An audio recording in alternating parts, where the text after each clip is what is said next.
भाई जो गुरु वचन पे डट गए, कट गए फंद 84 के। आप आगे पढ़ेंगे कि एक वेश्या ने कबीर परमात्मा जी का सत्संग सुना और अपनी राह बदल ली। ये 650 साल पहले की कहानी है, जब कबीर परमात्मा सतगुरु रूप में बनारस के काशी में आए थे। जैसे आज वही कबीर परमात्मा सतगुरु रूप में गांव धनाना, जिला सोनीपत, हरियाणा में प्रकट हैं। तो 650 साल पहले कबीर परमात्मा से काशी की एक प्रसिद्ध वेश्या ने उनके सत्संग सुनकर, क्योंकि परमात्मा अपने भगत के घर पे सत्संग कर रहे थे और वहीं पर उस वेश्या का घर था, और उस दिन वो रात्रि में अपने घर की छत पर बैठी हुई थी और उसने सतगुरु का सत्संग सुना। उसको अपने उस जीवन से आत्मग्लानि हो गई कि मैंने तो इस जीवन में वेश्यावर्ती करके केवल पाप ही पाप कमाए हैं। हे भगवान, ये शरीर छोड़ने के बाद मेरा कहाँ ठिकाना होगा। आत्मा अंदर से रो पड़ी। सुबह जाकर सतगुरु से उपदेश ले लिया। तो ये कथा हम इस पुस्तक में पेज नंबर 103 पर आगे पढ़ेंगे। आप आगे पढ़ेंगे कि एक वेश्या ने कबीर परमात्मा जी का सत्संग सुना और अपनी राह बदल ली तथा नाम दीक्षा लेकर सत्संग में जाने लगी। नगर के लोगों को अच्छा नहीं लगा, मुंह जोड़कर बातें बनाने लगे कि कबीर के सत्संग में बदनाम औरतें जाती हैं, ये अच्छे संत नहीं हैं। सब ऐसे ही लोग लुगाई इसके सत्संग में जाते हैं, अपनी बहन बेटियों को वहां मत जाने देना। ये विचार लोगों के सुनकर कुछ भगत भी गुरुजी के गांव वालों की भाषा बोलने लगे।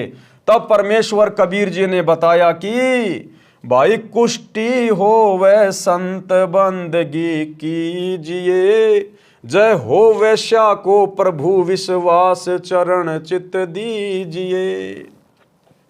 क्या बताया सतगुरु ने?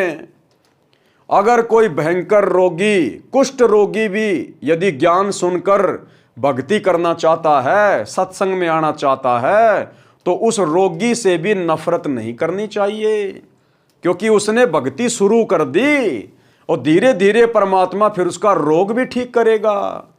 ऐसे व्यक्तियों से हमने विशेष तौर पर प्यार प्रेम से पेश आना चाहिए, ताकि उनकी भक्ति में उमंग बढ़े, उनका विश्वास बढ़े और अधिक श्रद्धा के साथ वो भक्ति करें भक्तों के व्यवहार को देखकर।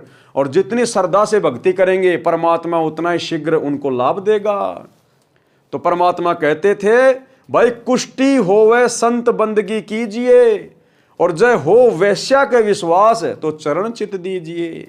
यदि कोई वैश्या का काम करती है और यदि वो सत्संग में आना चाहती है, अपनी बुराइयां छोड़ना चाहती हैं, तो कहते हैं उस वैश्या को वैश्या की नज़र से नहीं देखना चाहिए, उसको अपनी बहन की नज़र से देखना चाहिए। उसने वो कुकर्म छोड़ने का मानस बना लिया है, अब वो एक साधु के समान, एक संत के समान है। तो इस प्रकार परमेश्वर ने उस समय लोगों को बताया, समझाया। भावार्थ, यदि किसी भगत को कुष्ठ रोग है यानी कोढ़ का रोग है और वह भक्ति करने लगा है, तो भगत समाज को चाहिए कि उससे घृणा ना करें, उसको प्रणाम करें जैसे अन्य भक्तों को करते हैं, उसका सम्मान करना चाहिए, उसका हौसला बढ़ाना चाहिए। भक्ति करने से उसका जीवन सफल होगा, रोग भी ठीक हो जाएगा, क्योंकि परमात्मा की भक्ति करेगा तो परमात्मा का तो गुण है रोग मुक्त करना, दुखों से मुक्त करना, सुखी करना। ये तो परमात्मा का गुण है। जैसे आप जी गुड़ खाओगे तो गुड़ का गुण है मुंह को मीठा करना, तो इसी प्रकार परमात्मा की भक्ति का गुण है रोग मुक्त करना, कष्टों से मुक्त करना, सर्व सुख प्रदान करना, बांझ को पुत्र देना, निर्धन को माया देना, कोढ़ी को काया देना। ये परमेश्वर की भक्ति के गुण हैं। रोग भी ठीक हो जाएगा। इसी प्रकार किसी वैश्या बेटी बहन को यदि भक्ति की प्रेरणा बनी है, भक्ति करने की, सत्संग में आने की, तो उसको परमात्मा पर विश्वास हुआ है। क्योंकि सत्संग में कौन आना शुरू करेगा? जिसको ज्ञान होगा, जिसका भगवान पे धीरे धीरे विश्वास बढ़ेगा, वही आत्मा तो सत्संग में आएगी। वह सत्संग विचार सुनेगी तो बुराई भी छूट जाएगी, उसका कल्याण हो जाएगा, समाज से बुराई निकल जाएगी। यदि वह सत्संग में आएगी ही नहीं तो उसको अपने पाप कर्मों का एहसास कैसे होगा। अगर रोगी डॉक्टर के पास जाएगा नहीं तो भला वो कैसे रोग मुक्त होगा। तो इसी प्रकार यदि कोई बुरे कर्म करने वाला व्यक्ति सत्संग सुनने के लिए संत के पास नहीं आएगा तो उसको जानकारी कैसे होगी, फिर वो बुराइयों से दूर कैसे होगा। इसलिए यदि कोई कोडी से कोडी यानी रोगी से रोगी, और यदि कोई बुरे से बुरा कर्म करने वाला, कोई वैश्या, चोर, डकैत अगर सत्संग सुनने के लिए आता है तो उनके साथ प्रेम के साथ पेश आना चाहिए, ताकि वो धीरे धीरे ज्ञान समझकर बुराइयां छोड़े। जैसे मैला वस्त्र जल तथा साबुन के संपर्क में नहीं आएगा तो साफ कैसे होगा। इसलिए ऐसी बदनाम स्त्री भी भक्ति करती है तो उसको भी विशेष आदर से बुलाएं, ताकि उसको सत्संग में आने में संकोच ना हो। यदि उसको रोकोगे तो आप पाप के भागी बन जाओगे। इससे आगे की कथा आप इसी पुस्तक जीने की राह में पेज नंबर 107 पर पढ़ें, जिसकी हेडिंग है कबीर जी द्वारा शिष्यों की परीक्षा लेना। श्रीमद् भगवत गीता के अध्याय 9 श्लोक 30 में भी यही प्रमाण है। कौन सा प्रमाण? लिखा है कि कोई अतिशय दुराचारी व्यक्ति भी, यानी कोई घोर अपराधी से अपराधी भी, यदि वह विश्वास के साथ परमात्मा की भक्ति करने लग गया है, यानी सच्चे सतगुरु की शरण में आकर भक्ति करने लग गया है, तो उसे महात्मा के समान मानना चाहिए।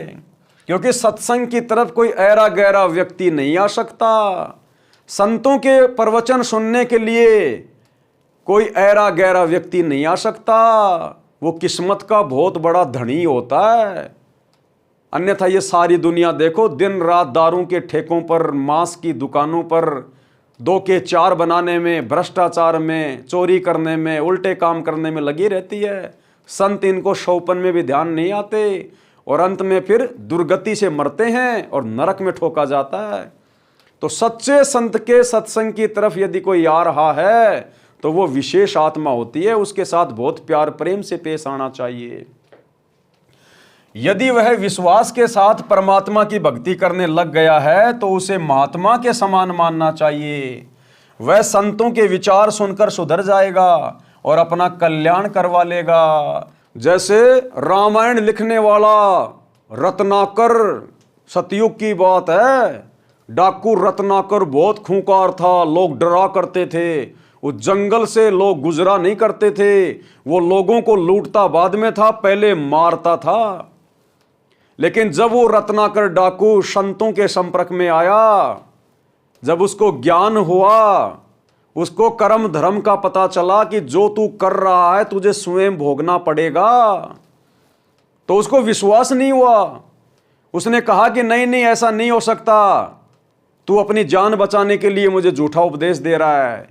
मैं जो भी कुछ कर रहा हूं, लोगों को लूट रहा हूं, मार रहा हूं, मैं अपने बच्चों के लिए कर रहा हूं, अपने माता पिता के लिए कर रहा हूं, और ये पाप कर्म मैं अकेला क्यों भोगूंगा, मैं तो उनके लिए कर रहा हूं, उनको भी तो भोगने पड़ेंगे, वो भी तो मेरा साथ देंगे, जैसे आज मैं उनका साथ दे रहा हूं उनका पालन पोषण करने में।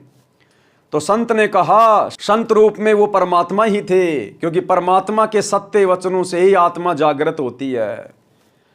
तो संत रूप में परमात्मा ने कहा कि वे रत्नागर, अगर आपको मेरी बातों पे विश्वास नहीं है तो आप एक काम करो, आप जाकर अपने बच्चों से, अपनी पत्नी से, अपने माता पिता से पूछो कि जो पाप कर्म आज आप ये जमा कर रहे हो, लोगों को लूट कर, मार कर, जब भगवान के दरबार में इसका हिसाब होगा, इनको भोगने का समय आएगा, तो क्या वो आपके पाप कर्मों में भागीदारी होंगे?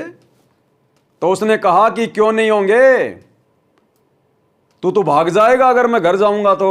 बोला भैया तू अपने साथियों को मेरे पास में छोड़ दे और मुझे बांध दे।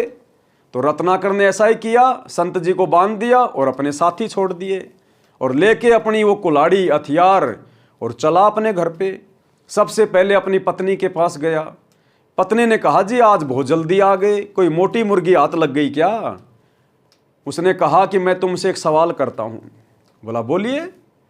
बोला मैं जितने भी लोग मार रहा हूं, जितने भी ये पाप कर्म कर रहा हूं, और कल को जब ये पाप कर्म भगवान के दरबार में भोगने का समय आएगा तो क्या तुम हिस्सेदार बनोगे? क्या तुम मेरी ये पाप कर्म बंटवाओगे? तो पत्नी ने कहा कि जी मैं आपके पाप कर्म नहीं बंटवा सकती, ये तो आपकी कमाई है, आपकी, ये तो आपने ही भोगनी पड़ेगी। मैं तो आपके पीछे शादी करके आई हूं और आपने फेरे लिए थे 7, आपने आजीवन मेरा पोषण करने का वचन लिया था। अब मुझे क्या है, आप चाहे चोरी करके लाओ, आप चाहे ईमानदारी से कमाओ, आप लाओगे तो मैं तो सब्जी रोटी बना के आपको दे दूंगी। मैंने कब कहा कि आप लोगों को मार मार के हमारे लिए आटा लेके आओ? आप मेहनत मजदूरी भी तो कर सकते हैं। इतना सुनकर भाई साहब ढीला हो गया, ढीला। धीमे धीमे कदमों से अपने पिताजी के पास गया जो बाहर बैठा था। उसने पिता से भी यही सवाल किया। पिता ने बोला, बेटा ये तो तेरी कमाई है, तेरे को ही भोगनी पड़ेगी। हमें तो बुढ़ापे में 2 रोटी चाहिए बेटा, जो मर्जी दे दे, कैसे भी दे दे। रत्नाकुर बिल्कुल ठंडा हो गया, जोश में गया था लेकिन लड़खड़ाता हुआ आ रहा था और आकर संत के चरणों में गिर गया। परमात्मा ने उसको सत उपदेश दिया, सत साधना बताई और बाद में वो रत्नाकर 1 नंबर का संत कहलाया। महर्षि वाल्मीकि जिसने रामायण लिखी, वो डाकू फिर महर्षि कहलाया, महर्षि, ऋषियों में महान आत्मा महर्षि। तो परमात्मा समझा रहे हैं कि यदि कोई बुरा व्यक्ति, बुरे कर्म करने वाला व्यक्ति, स्त्री या पुरुष, यदि सत्संग में आएगा नहीं, साधु संतों के वचन सुनेगा ही नहीं, तो भाई वो बुराइयों से दूर हटने का मानस कैसे बनाएगा? उसको ज्ञान होगा तभी तो। अरे वो यदि बुराई पे लगा है तो क्यों लगा? क्योंकि उसको लोगों ने वैसा ही ज्ञान दिया। अब जब उसको कोई सत ज्ञान देगा, उन बुराइयों के कारण जीवन में क्या आपत्ति आएगी, भगवान के दरबार में क्या होगा, तभी तो वो डरकर उन कुकर्मों को छोड़ेगा। तो ऐसी आत्माओं के साथ में यदि कोई भगत अच्छा बर्ताव नहीं करता है तो फिर परमात्मा नाराज होगा। हमने तो उल्टा उनका मनोबल बढ़ाना चाहिए कि भाई तेरा सौभाग्य, तेरा परम सौभाग्य, धन्य तेरे माता पिता जो आप ये कुकर्म छोड़कर संत जी की शरण में आ गए। भाई आपका तो उद्धार हो जाएगा। अब परमात्मा आपसे अब नाराज नहीं रहेगा, क्योंकि संतों के आशीर्वाद में ये शक्ति होती है, वो आपके पाप कर्मों को जलाकर भस्म कर देते हैं। और आगे से ज्ञान होने के बाद, संतों की शरण में आने के बाद फिर व्यक्ति कुकर्म नहीं करता, तो आगे तो कुकर्म वो करेगा नहीं, और जो पीछे के कुकर्म हैं वो संत के आशीर्वाद से और भक्ति से नष्ट होने लग जाते हैं। तो वो आत्मा निर्विकार होकर और भक्ति धन का धनी बनकर परमात्मा के दरबार में जाता है। जो गुरु बचन पे डट के, कट गे फंद 84 के, कट गे फंद 84 के, कट गे फंद 84 के।